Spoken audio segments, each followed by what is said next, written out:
से कमाई हो पवन सबत के न फेरा में आई हो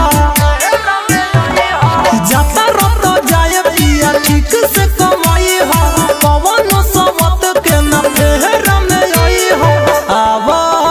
कति चंदन जाता राजा लंदन आवा कति चंदन जाता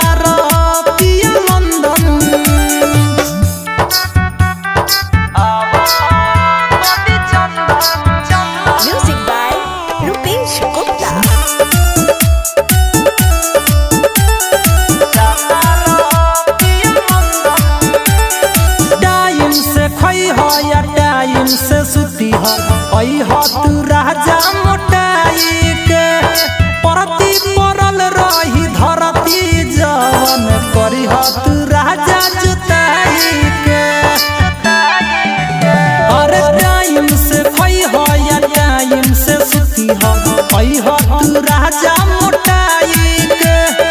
परती परल रही धरती जवन करी हो तू राजा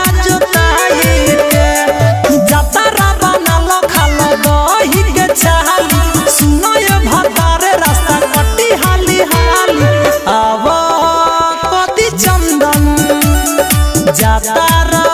राजा लंदन आवा कति चंदन जाता पिया लंदन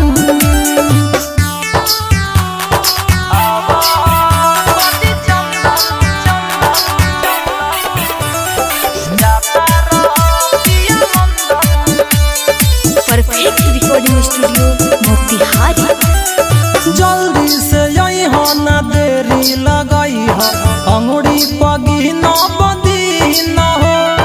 परदीप बलमुआ रौरा बिना से जिया पपड़ी न नींद हो